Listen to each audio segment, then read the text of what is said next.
बिस्मिल्लाहिर्रहमानिर्रहीम। अस्सलामु अलैकुम। पुराने जमाने में मदियान नामी एक बड़ा पुराना शहर था। वहाँ के लोग खूब मालदार थे। तिजारत और सौदागरी इनका पेशा था, मगर वो लोग मूर्ति की पूजा करते थे। सौदा बेचते वक्त कम तोला करते थे और इसी तरह कम नापा करते थे। अल्लाह ताला ने हजरत शोएब अलैहिस्सलाम को इनके पास नबी बनाकर भेजा। हजरत शोएब अलैहिस्सलाम ने बड़ी नरमी, अजीजी और प्यार से इन लोगों से कहना शुरू किया, ऐ लोगों, तुम सिर्फ एक अल्लाह की इबादत किया करो, नाप तौल पूरी किया करो। लोगों को इनकी चीजें कम तौल कर ना दिया करो।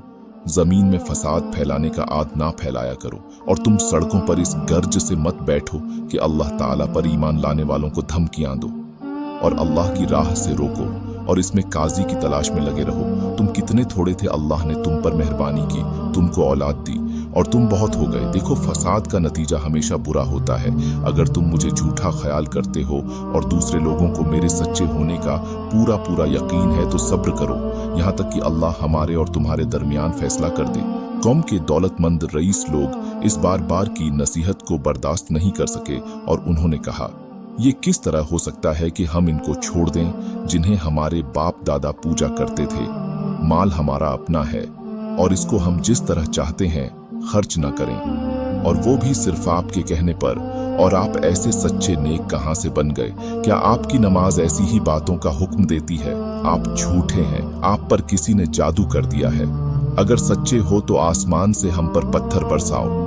और इनकी कौम के लोगों ने कहा कि ऐ शोएब, इस बात पर यकीन कर लो कि हम तुम्हें भी इस बस्ती से निकाल देंगे और इन लोगों को भी जो तुम पर ईमान लाए हैं, वरना हमारे दीन में वापस आ जाओ। तुम बहुत कमजोर आदमी हो। अगर तुम्हारी बिरादरी के लोग ना होते तो हम तुम्हें कब के पत्थरों से मार मार कर खत्म कर चुके होते। और वैसे तुम्हारा हम पर कोई दबाव भी नहीं। हजरत शोएब अलैहिस्सलाम की कौम के लोग अपनी दौलत व रुपया पैसे के गुरूर में बार बार अपने सच्चे नबी हजरत शोएब अलैहिस्सलाम से ऐसी किस्म की बातें करते रहते। हजरत शोएब अलैहिस्सलाम फरमाते हैं कि अल्लाह ताला ने मुझे सीधा रास्ता बताया है और अपनी मेहरबानी से मुझे हलाल रोजी बख्शता है।